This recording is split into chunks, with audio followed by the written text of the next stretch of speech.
Hello, everybody. Thank you for joining us. It's really a pleasure to be on the webinar today. Before we kick off, just a few housekeeping issues. So the first one is everybody's on set to mute during the webinar, but we do really want to hear from you. So please do use the chat box to send us questions. They'll go to all of the panelists directly, and we look forward to receiving those so that we can pick them up and we can deal with them in the Q&A session at the end. So thank you. The second part of participation where we want to hear from you is we will do a few polls during the webinar today. So please do tell us more. We're looking to hear from you, your thoughts. So please do respond. We'll be able to show the results of those as we go through the session as well. And then finally, we're recording this and we'll send you the link via email in a few days' time as well. So that's where we are. That's all the housekeeping. If we move to the next slide, I'll take us through all of the faces that you can see on screen today, because it's a real pleasure to be joined by my colleagues. So my name's Erin. I'm based in the London office. I'm a director in the advisory team at LRQA, where the advisory team, one of our core focus areas, one of the solutions that we work on for our clients is responsible sourcing, which we're going to look at today as we really look at the new paradigm for responsible sourcing. But I'm really pleased to be joined by 4 esteemed colleagues. Thank you very much for your time today, joining us from various different time zones. So super pleased to be joined by Mark Jones, who's based out of our New York office. He's been with LRQA or its acquired companies for now close to 15 years. And Mark leads our programs practice internationally, really helping with our responsible sourcing programs globally and other outsourced operations. So thank you, Mark. If I move over to Asia, I've got the pleasure to be joined by Yu Hung, who's been with us for close to 6 months now and is working with our advisory teams from Greater China down to Australasia, and has been with us for 6 months based out of our Hong Kong office. So welcome, Yu Hung. Thank you for your time this evening, much appreciated. If I go a little bit closer to home, joined from Hamburg by my colleague Jens, who sits in our Europe team and has been with us now for close to 3 years, supporting on advising customers on responsible sourcing. Welcome, Jens. And finally, if we move back to the Americas, based out of Bogota, we've got Marcella, who's joining us from our Americas advisory team, who's also been with us to close to 14 years now at various LRQA and acquired companies. So thank you, Marcella, for joining us for this conversation that we want to have today. And we've very deliberately selected colleagues from around the world so that we can have a really global perspective on what is happening. What we want to do is run through 4 key areas: very brief history to responsible sourcing and how the market's responding, the changing regulatory environment and what does enforcement look like, how businesses are responding, and then finally we want to really look at, well, what does good look like? How are companies responding to the challenges that are being presented in this new paradigm? So if we go to the next slide, let's hear from you. It's critical we hear from you in the first instance. So you tell us, what are your top priorities in responsible sourcing at the moment? Kindly, there's an organizer reminder that we don't get a vote, unfortunately, but for everybody else on the webinar, we're really keen to understand your priorities. So is it to get an understanding of all these expectations and requirements? Are you deep into updating your policies? Is it engaging with suppliers, assessing their performance, or are you looking for a compliance solution? Tell us where you are in terms of how you're establishing your priorities. And we've just got a few more seconds to collate all of those responses, and then we will have a look at those answers. Okay, we'll give it another 5 seconds or so we can get our quick poll responses. Okay, here we go. Right, so the scores are in, and we've got 40%, close to 40% who are looking to meet and comply with those regulations, and then equally 22% trying to get a sort of perspective on what they are, and then how do we assess supplier performance on there as well. Interesting. Okay, thank you everybody. That really helps us to sort of inform where we are in terms of those challenges. If we move on to the following poll in terms of your biggest challenge. So these questions, again, we know what your priorities are, but how are you facing, what are the kind of challenges that you're facing here? Is it getting buy-in and budget in order to be able to meet those challenges? Is it you need to conduct risk assessments and to be able to show the processes? Is it you're struggling to get visibility beyond tier 1? Is it managing that engagement with suppliers? You need to have a monitoring program that you're looking to put in place. You've got training, you've got a lot of data to collect. Or is it supplier cooperation? Whereabouts where do you sit with those core challenges? Or again, if you've got something else that you want to reflect on or share with us, please do drop that into the chat as well. We'll give you a few more seconds to select that challenge.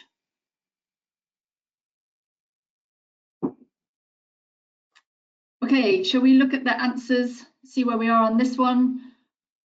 Okay, we've got relatively, okay, so the one that we're coming out top, the biggest challenge is managing that supplier engagement and the monitoring of and getting that underway. And then second, that's and as part of that, I would assume also getting that cooperation to be able to do that. And then equally getting the visibility and being able to conduct those risk assessments. And we'll come back to all of those in the rest of this session. I should also flag as well, we're not going to dig in this session in terms of what are those risks, because we had you could say a sister webinar earlier this week where we focused on our top risks for the quarter that we've seen from the EIQ platform. So I would definitely suggest to listen there if you're looking for some key insights into what are the challenges as we see them at the moment. But thank you so much for your input. That's really interesting and useful, and we'll come back to addressing those challenges as we get towards the end. But now if we start looking at this first session where we say, okay, we'll start setting the scene. Where are we? And if we look at the next slide, we can see a sort of representation of what's the story here. So if you look at the top part of this slide, you can see all the blue wavy lines. And what are these? So these are looking at Google Trends for these terms. We could also have looked at maybe equally the recruitment patterns of people working in these areas, or the amount of reporting that we see on these topics as well. But what we can see over time is a massive increase in the level of interest in these terms, that we know that shift, that paradigm shift is really underway. But it also, I was reflecting on this and thinking that shift has been occurring, but at the same time, when we look at the current leaders in business schools in businesses around the world today, and think back to when perhaps they were at business school or law school, these topics perhaps wouldn't have been on the agenda. They wouldn't have been part of the expectations of things that companies have had to manage. We've seen that shift in really a relatively short period of time, and that's where we need to really be able to lean in and to support with that paradigm move. If we look at the bottom part of this slide, what we've also represented here is the sort of the key milestones that in the history of responsible sourcing, where are things changes, what has created this shift. And maybe I'll just pull two of those out very quickly. The first one being pretty much in the middle of this slide. You'll see close to a decade ago, Rana Plaza, that massive impact that we saw, and the thousands of people that were killed in that incident. What we saw as a result of that, as it relates to responsible sourcing, is businesses who were involved sourcing in Bangladesh really shifting priorities with a focus on building fire safety. That expanded into a global need to be able to better understand where those risks exist within supply chains. And we saw organizations set up to manage that. We saw internal teams being really geared up to manage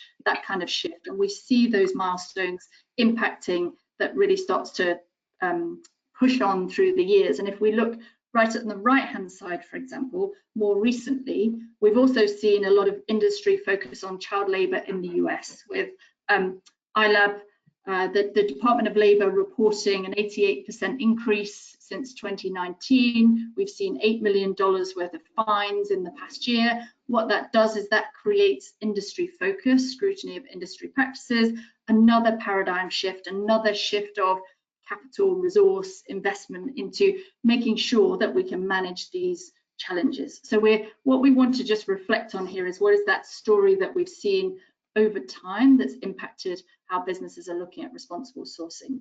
But what we want to do next is just move very quickly into responsible sourcing regulation. And what we've seen is a real move. If we look at the next slide, we've seen a move from a voluntary environment through to a much more regulatory environment. And this is where I want to bring in the depth and breadth of the knowledge across our teams who are having, really at the forefront of supporting businesses to manage these changes over time as well. So if we start quickly in Asia, Johan, if you could give us a very sort of quick introduction in terms of what do we see, how is regulation changing in your market?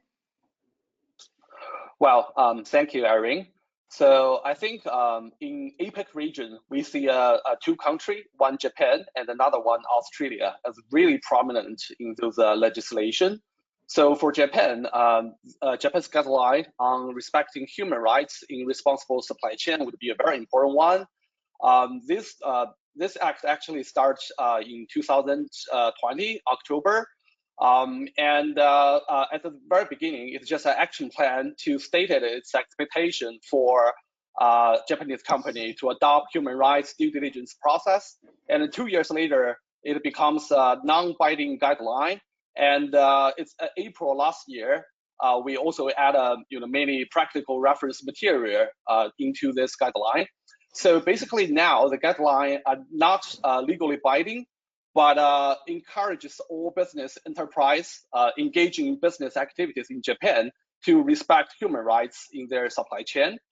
And if we see the Australia Modern Slavery Act, we can trace back to January 2019 when the act entered into effect. And about 4 years later, it comes to a statutory 3-year review. And the key recommendations from this review include lowering the reporting threshold, introducing a due diligence obligation, expanding the mandatory reporting criteria, and imposing penalties for non-compliance. So basically, based on the two countries' developments, we can easily see the trend that from a non-legal binding to legal binding, from a volunteering guideline to a mandatory mechanism, from a very rough expectation to a very specific due diligence requirements. Yeah, Irene. Great, thank you. And we'll definitely come back to some of those trends as well. Marcela, what about, give us a snapshot into some things that are happening in LATAM. Yes. So in Latin America, we have the two largest economies in the region, Mexico and Brazil, that have specific regulations on supply chain due diligence and human rights related issues. First of all, Mexico, the country adopted in May 2023 regulation, a forced labor ban law. This law allows the authorities to detain and block imports into the country that are suspected of being produced with forced labor. This law was adopted as a consequence of the free trade agreement with the US and Canada, so to control the access of products produced with forced labor into the free trade zone. And we expect that this law is going to be implemented in a similar way to the WRO's mechanism and some elements of UFLPA, like an entity list, for example. So far to date, we haven't seen the first resolution or enforcement of this law by the Mexican authorities. But we need to keep in mind that 2023 was an election year in Mexico, and we expect that in 2024 we will see the first enforcement of this law.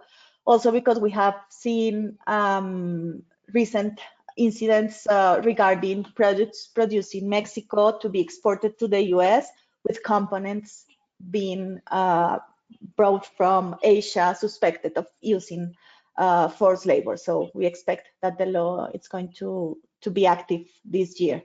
And in the case of Brazil, we have, it's not a law, but it's a very useful and powerful tool, the dirty list, that was created in 2004 as an anti-slavery tool.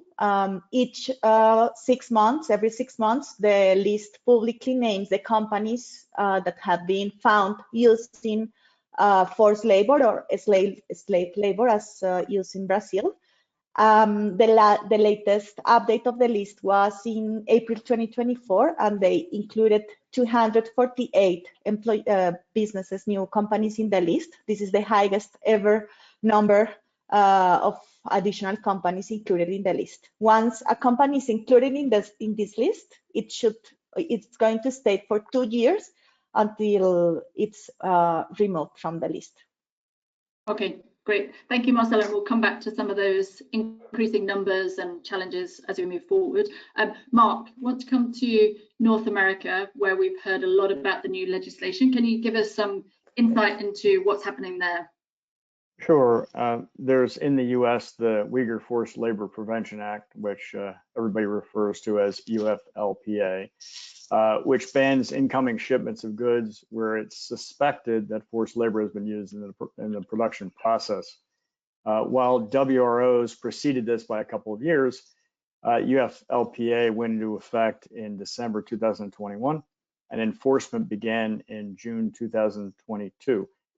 By enforcement, what the Customs and Border Protection has been doing is actually detaining incoming shipments, thereby effectively creating a financial penalty for what they believe is non-compliance. And then the second piece of regulation that has gone into effect is Canada's S211.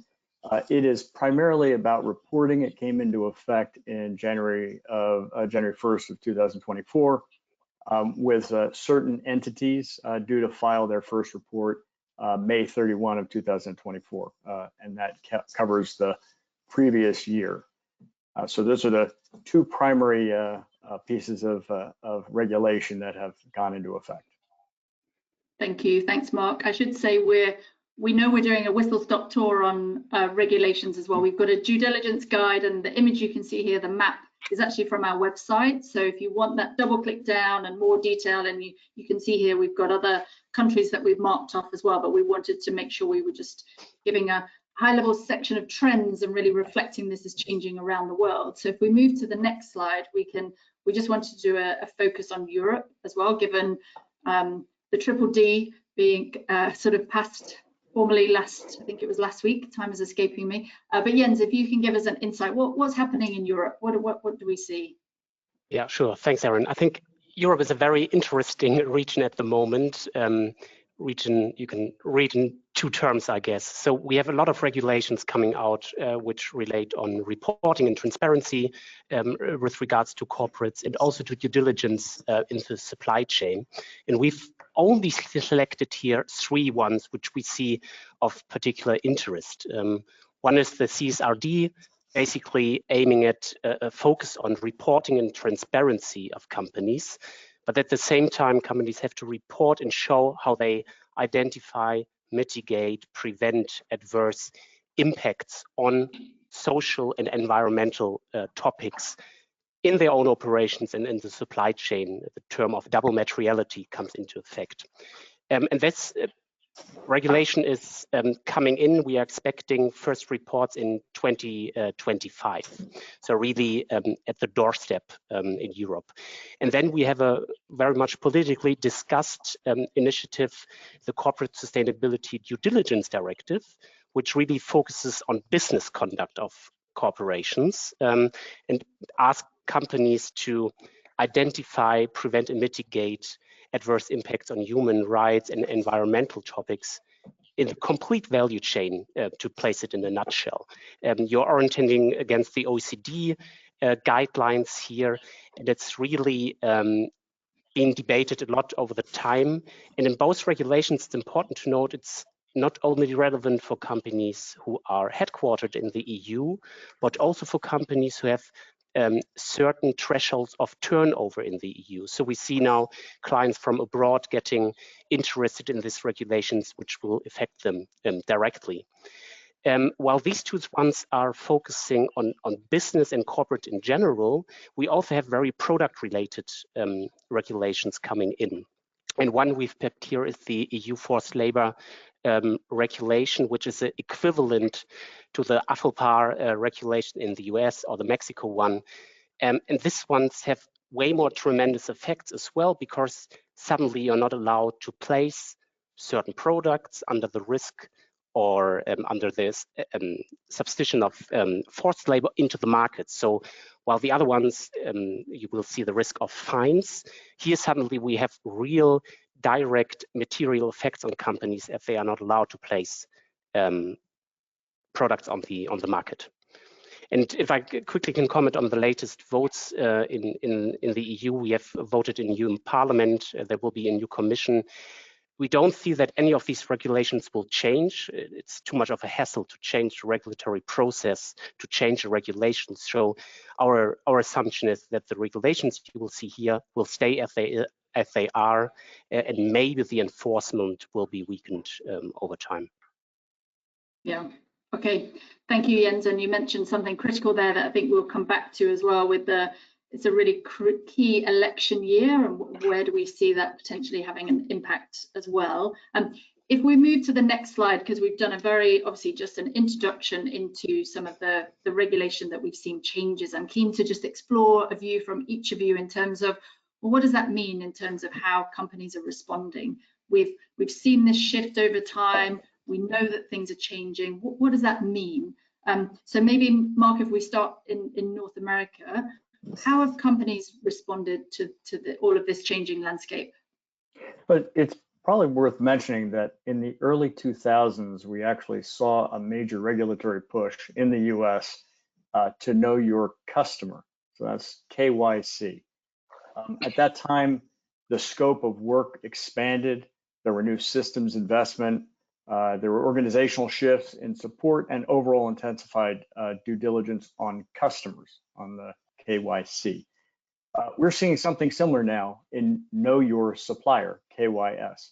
There is definitely a push with US corporates or US companies to really know your supplier. So like KYC, in support of KYS, companies have been rushing to invest in systems. In this case, those systems around traceability, and in some cases in the apparel industry, for instance, forensic testing of cotton and fiber. Although that has been a bit like the Wild West, there's still a lot of interest in the operationalization of all of this, the methodologies that have been developed in response to KYS. That's the principal changes that we've seen are all around that effort to actually truly get to know or truly understand your supplier. Okay.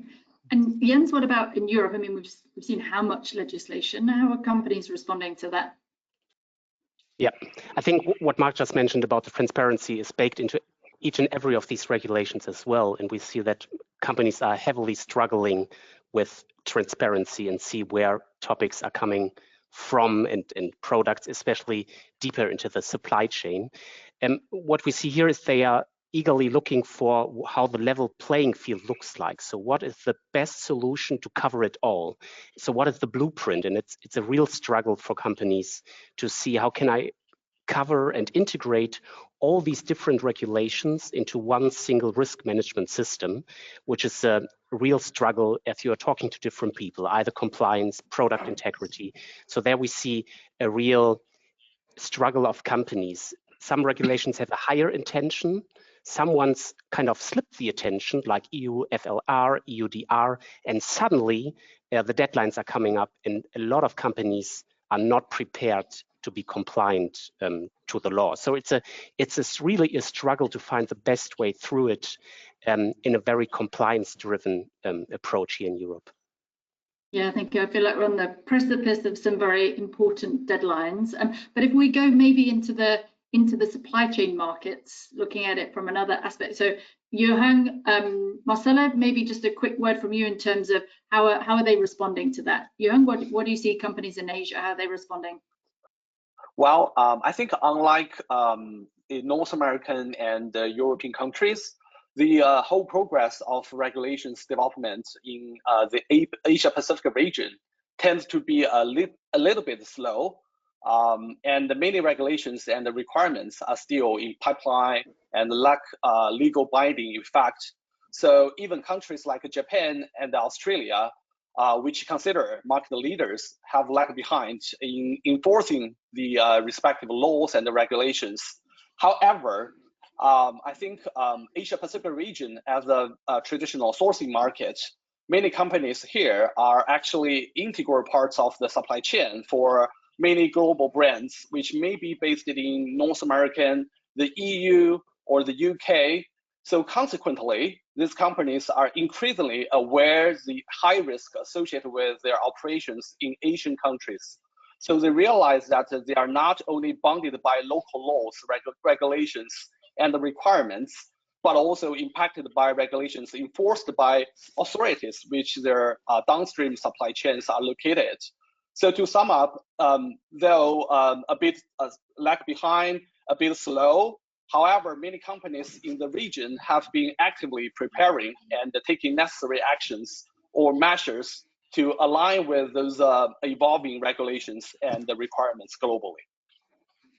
Got it, thank you. I think we can tie that as well to the poll questions that we had at the beginning as well, and those challenges that we set out. But I think there's lots of ways we can respond to this one. Let's keep moving, because I know we've got a lot to cover as well. If we move on to the next slide, we talked about, you know, we've shifted, we've seen these trends change, we've seen the regulations. They're only as really critical as the enforcement of those as well. That's where we're really starting to see a paradigm shift. So Mark, can you talk us through this sort of set of disclosure here that's publicly available, where the US government is disclosing in terms of the enforcement process? Sure. So with an enforcement or the detention of shipments, it's actually been reasonably targeted, but it has impacted several different industries, many of which have not traditionally been organized to monitor their suppliers the way that industries like apparel and electronics have historically. Companies have focused their efforts on those suppliers whose raw materials are lithium, cotton, viscose, polysilicon, PVC, et cetera. The industries that have been affected are solar, medical supplies, flooring, building, to name a few. For the industries that have social audit programs, they're refreshing them to meet the higher standards of supplier due diligence. For those who have not had programs, they're collecting a lot of data on their suppliers and trying to organize that. And they are doing deeper dives for those suppliers that are in the crosshairs. From a practical perspective, with all of these new industries needing social audit services, we've actually seen a much higher demand for audits than the overall industry capacity has to support them. The industries that have constantly had to respond to campaigning NGOs have developed processes to respond to these reports, and in many cases have become quite efficient at this. We're seeing in some cases, though, companies wanting to build muscle memory in how to respond to shipment detentions. And in that case, they are starting to do like mock detentions or mock audits in response. So there's a lot of activity, but again, the fact that you have enforcement, it really does drive real action, and that we're definitely seeing in the US. Great, thank you. And if we go to the next slide and we start looking, okay, what does this look like from a European perspective? And let's focus on Germany, Jens, having gone early. You tell us what's been happening in respect to the enforcement of the Supply Chain Due Diligence Act. Yeah, so the Supply Chain Due Diligence Act is basically the CSDDD on a European level, on a local country level, where Germany went ahead and established already some regulations for companies headquartered in Germany, or with a footprint in Germany. And here you can see or first witness how an authority or an agency is actually monitoring the implementation of a certain due diligence related regulations. And we see a very strong agency with 101 FTE positions put in place to monitor the Supply Chain Due Diligence Act. And they're basically doing it with a twofold approach. You will see guidance and training. Guidelines are published, which helps you or helps you not to interpret the law and make sense of it for your own corporation. And at the same time, you see a lot of investigations going on. So it's a quite tough monitoring activities going on in the market. So we see background talks, we see more scalable kind of information outreaches to high risk sectors, with the official on-site investigations on particular companies. So it really differs, but surely to see that there's kind of a very strong implementation and monitoring of that regulation. You see that there's a grievance mechanism established in Germany, which already filed 38, I think, raised grievances. And out of these ones, the authority took 13 to really investigate in depth. And that makes companies quite nervous, seeing such an agency being so deliberate and so precise when monitoring this law. The answer to companies is, and that's maybe the impact of it all, we heavily see checkbox exercises. We see a very compliance-driven approach to it, not disclosing too much, not showing too much transparency, only as much as I need to address the law in order not to draw too much attention from the agency into my corporation. Okay, thanks, Jens. And we could go into a lot more detail on this one as well, because I know a lot of companies want so much more information on how to respond. We're also seeing a trend of some self-reporting happening as well, where companies have found issues. So I think there's a lot more to come as we move forward, and we'll talk about this further in terms of, well, what does good look like? Now we know what's happening, how are we responding to that? So if we go to the next slide as well, I think another set of critical actors that we've got to consider here as well in terms of enforcement, but also this complete shift has really caught the attention of investors who are increasingly starting to understand that responsible sourcing plays a critical role in value creation and value protection. And we've seen that with a growing focus on sort of reference to CHRB as a standardized benchmark, and the shift of the rating agencies from a kind of tick box, do you have a policy, do you have a responsible sourcing policy, do you do any audits, to a much more detailed perspective on trying to understand due diligence processes, the existence of and the efficacy of those at the moment. We've been working with quite a number of different types of investor for quite some period, so I'm keen to get some insights from you all in terms of how we're seeing those changes. So maybe if we, Marcella, if you tell us how development finance industry, how are they looking at due diligence requirements? Tell us what we've seen from that perspective. Yes.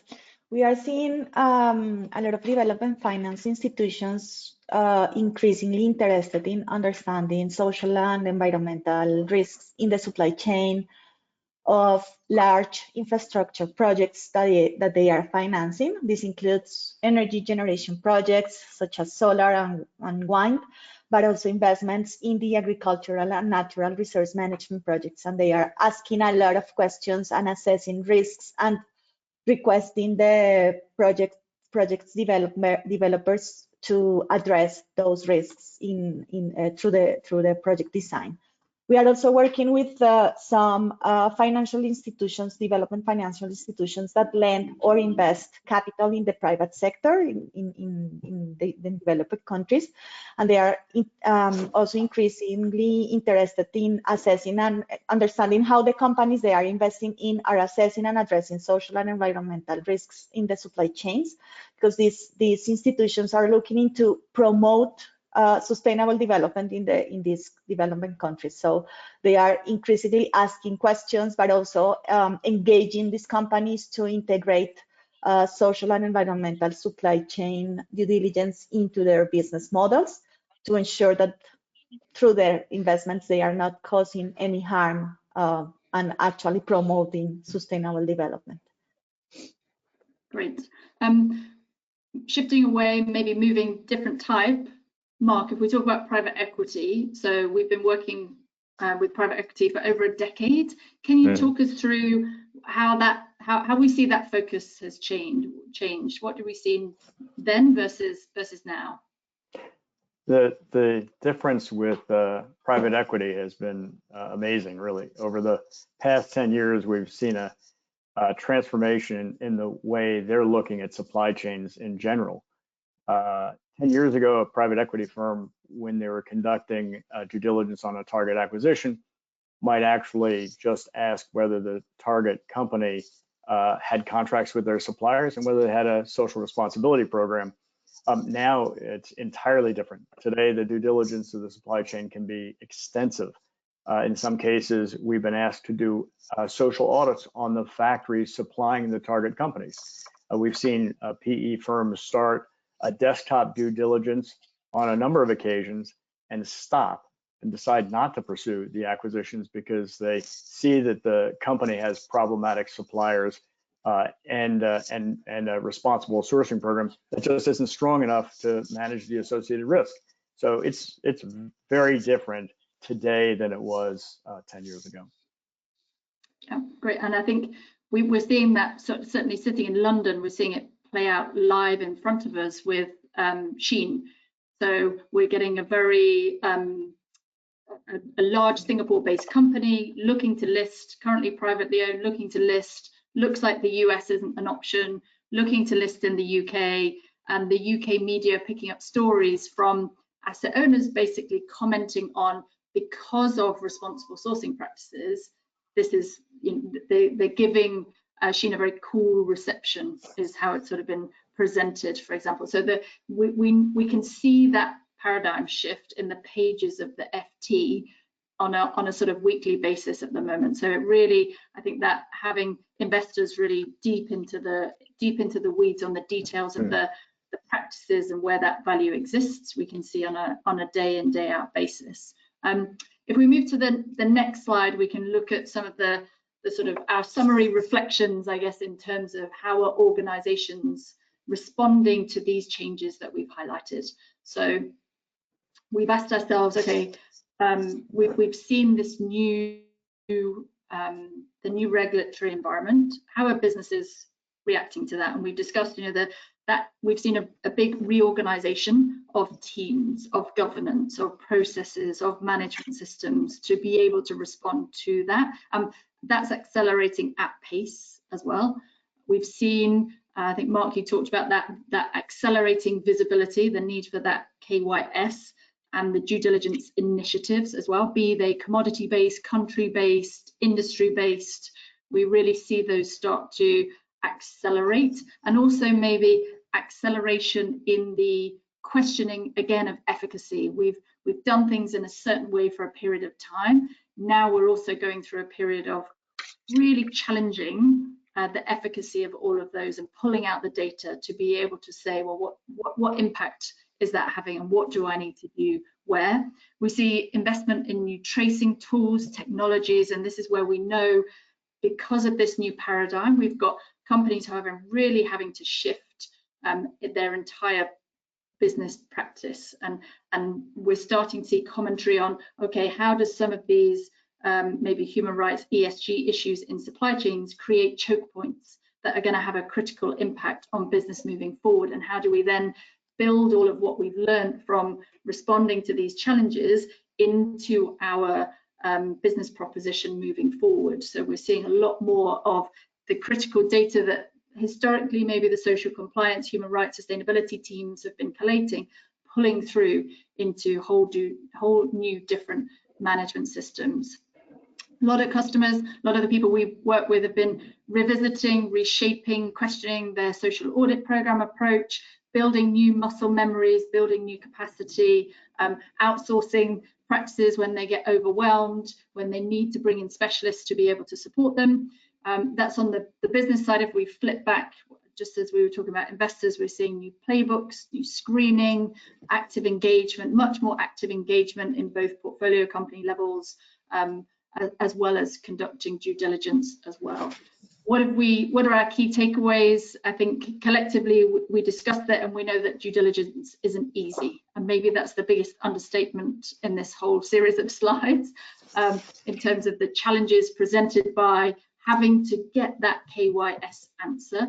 We know that it's difficult to conduct the traceability exercises, conduct the audits that give us the right information at the right time, and I would really encourage everybody to listen to the webinar on that risk piece that we did last week, where we really dig into exactly this point in terms of how can we get the right information that we need, and then obviously that need to double click down and where we need to be conducting those investigations and making sure that we get to the stage of remediation. It's often a criticism from investors that we get as far as the policy, but we don't get as far as the remediation when it comes to due diligence. So they're definitely the trends that we're seeing. But let's move on. Let's go back and ask everybody in terms of a couple more poll questions, and then we'll start pulling out, okay, we've set this challenge, now we need to ask ourselves, what does good look like? So if we move to the next slide, and we ask people, I'd love to ask people who are watching in terms of the question, what's the next step in your responsible sourcing program refresh? If you're faced with these challenges, are you looking at that traceability system? Are you looking to make sure you've got a segmented view of your supply chain so that you can determine where you want your programmatic requirements to be, and how do you respond to those different types of risk in your supply chain? How do you understand that? Do you need to update your due diligence baseline? And again, I'd refer back to the webinar we had last week. Being able to understand where those risks are and how do we do that is a critical part of that. Are you focused deep in raw materials on high risk? Have you got to that focus area, or are you looking to resource to be able to manage all of this? So we'll give everybody a couple of seconds just to get their answers in. And just as a reminder as well, I'd say if you want to send in a question, it's not available. If you send us a question, only the panelists here, we can see that. So you can send that directly to us. You can ask us anything. Okay, so if we then look at the answers, we're getting quite a good split here, lots of different responses. Okay, but predominantly people are looking to update the due diligence baseline, absolutely being able to really understand those risks, conduct that segmentation and know where those programmatic requirements are. And then we've got a pretty equal split thereafter in terms of getting the resourcing in place, focusing deep in raw materials, high risk, and that traceability system. Okay, if we move to the next set of questions, always the one that we get challenged, where we know companies have really need to think through, is we've seen this shift, we know this paradigm shift. How do we operationalize this? So what have the implications been from a budget perspective? Are you still trying to understand those budget implications? Have you got the business case to be able to manage these risks? I'll give you a statistic that I heard recently where somebody was outlining an investor research perspective, saying, okay, if a company in an FMCG industry needs to really address the EU deforestation regulation, then they're looking for that. We've assessed that the costs of doing that will be roughly 10% of EBITDA. So we know that businesses are really trying to understand what are the potential costs and activities that we undertake. Has budget been approved? Are we looking at combining maybe different sets of budgets where we really need to bring in sustainability, social compliance? Is there a procurement element maybe that's involved? Or are we having to do a lot more with the same? So we'll give people a couple more minutes to respond. And then we'll go into responses. Okay, still trying to determine the overwhelming majority yet. And presumably that's because we want to get a deeper dive into, well, what does it look like? What does good look like? What do I need to do? So let's pivot to the next slide, where we start looking at, well, what does that mean? What do we need to move towards? So at this point, what I really want to do is address both the principles and then give some guidance on a workflow of what could that look like in terms of how do we manage this. So if we go into the next slide, I'm going to hand over to you, Mark, to come back to your development principles. Tell us what companies need to be considering in order to respond to all these changes. Well, firstly, there's a central importance of information, right? So when we talk about 100% visibility, we've seen in the past that you might have a company that has 1,200 suppliers where they're able to say, we're only focused on 200. And by not focusing on 1,000, they're really not doing anything. They're not collecting any information. And that's just not good enough anymore. Despite the size of the supplier and the amount of business, companies need to have 100% visibility. And so this is a development principle. Whatever we do in a new supplier due diligence program, that has to be one of the key steps, at least have something. And so if we imagine it as the amount of information you have on each supplier, it may be that those 1,000 I was talking about before that they didn't have any, maybe you just collect 10 pieces of data on each supplier. That brings us to the second piece, second point, which is deeper dives. You have to have the information to actually prepare you to zero in on those suppliers that do require deeper dives. And so those suppliers, they might require 250 data elements. So there has to be a full, complete view of the supply chain. But again, that doesn't mean that you have to have the same amount of information on everyone. It just means that you have to have some information on everyone and be prepared to drill down into those that are the most important.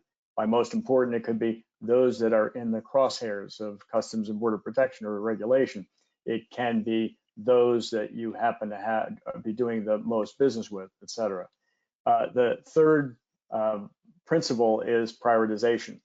You can't actually do the first and the second without having the information to figure out how to prioritize. So developing a clear methodology to determine the most and least important suppliers, the action that needs to be taken, its sequencing, and target investment required is fundamental to developing a new program. The other fourth is integrating management systems, a review for suppliers. So many of the companies that we work with focus so much on the factory or the facility or the farm or whatever it might be, but there's very often an intermediary. That's the organization that you pay. It's the vendor, it's the agent, whatever. And so there needs to be a development of a clear understanding of supplier capabilities. And that's one area that we really have not seen over the years people do. It's focus on understanding the risk in the facility, not so much the one that you're placing the order with.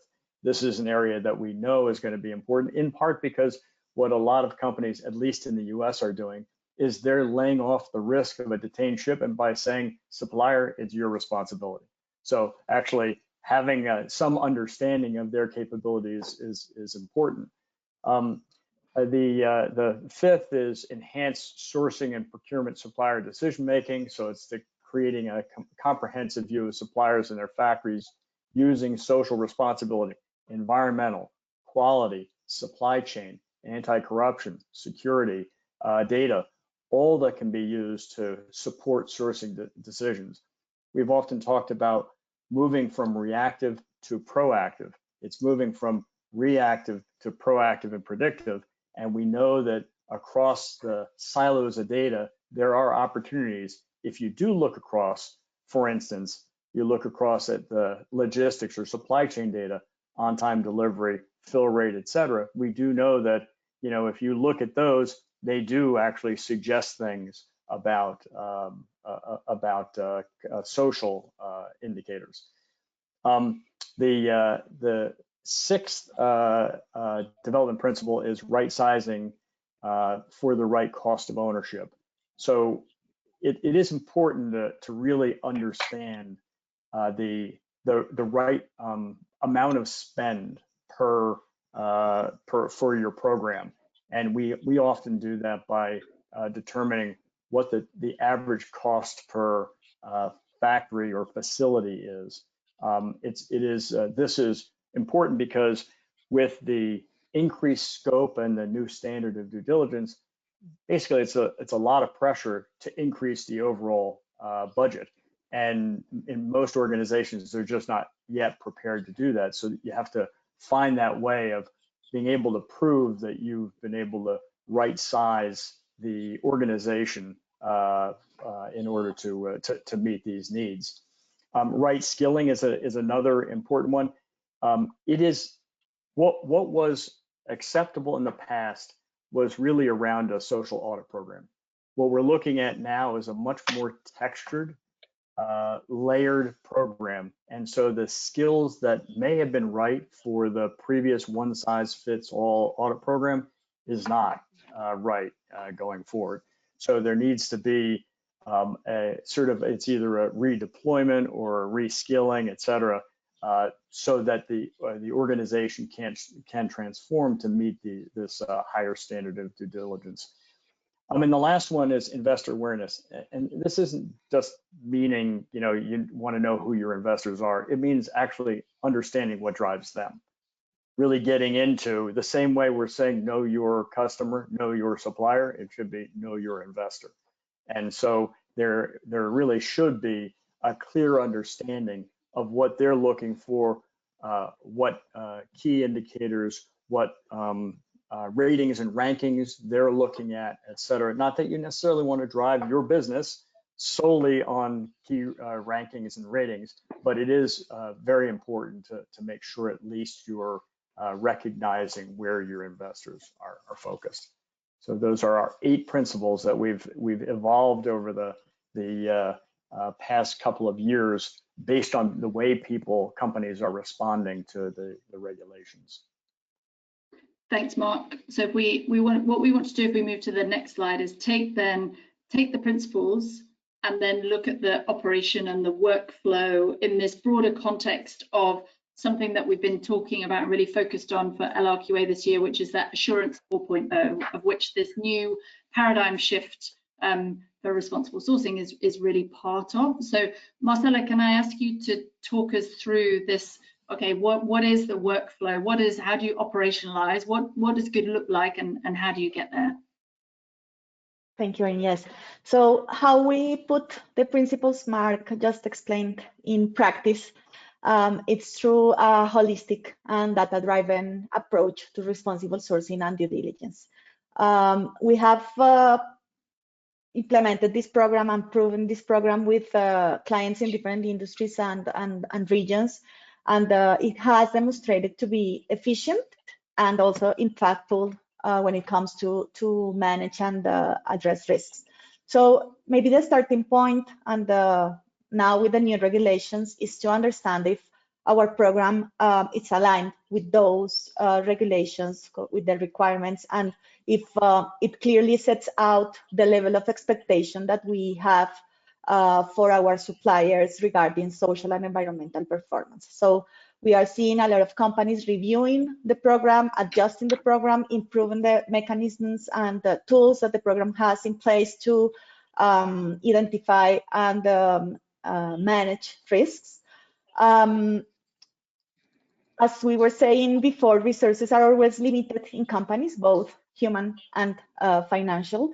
And the challenges of identifying and managing social and environmental risks in the supply chains are significant and require a lot of investment. So we believe that the risk prioritization and supply chain segmentation based on accurate data is fundamental to ensuring that companies focus their efforts and allocate enough resources where the risk is higher and can decide on the right intervention for different levels of risk. So through the data in EIQ, our risk intelligence platform, we are providing an excellent tool for this, from supplier screening to risk assessment and after performance monitoring. So based on the understanding of the risks, we typically prioritize and segment the supply chain using a combination of risk, sustainability, or social and environmental risks, exposure, and leverage or influence or importance of the suppliers for the company. We prioritize the different segments of suppliers, and we design programs combining different types of monitoring interventions. You typically use an audit for high-risk suppliers, but maybe it's better to use self-assessments for low-risk suppliers. For those suppliers, maybe offering higher risk on topic-related issues such as child labor, forced labor, gender issues, discrimination, etc. We are increasingly seeing specialized investigations being conducted, spot checks, and also very important worker engagement and grievance, the implementation of grievance mechanisms that allow for continuous risk monitoring. Based on the monitoring and prioritization and all the data our clients are collecting through the program, companies are also able to prioritize the different type of remediation or corrective action plans needed to close gaps, but also prioritize supplier engagement and capacity building interventions. Mark just was saying that we need to understand supplier capacities if we want the suppliers to help us as a brand or retailer to implement the due diligence requirements. Finally, we are using also EIQ and connected with the capacity building actions. We are also seeing clients offering e-learning to the suppliers. We offer that through EIQ Learn, for example, to help the suppliers to align with the company's expectations and based on the risk priorities that we have found through the segmentation.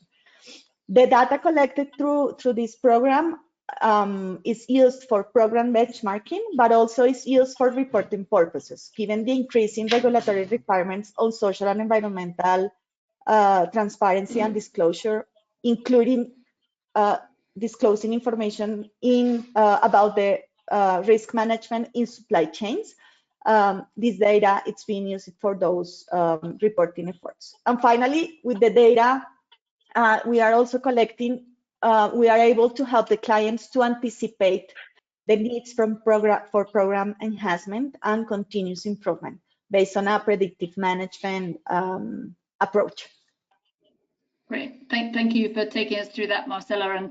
And I should flag, if you want to see case studies of some of these examples and use cases, you can go to our website or eiq.ai as well, and where you'll see there is also disclosure where some of our customers have been using and explaining how they've used this process as well.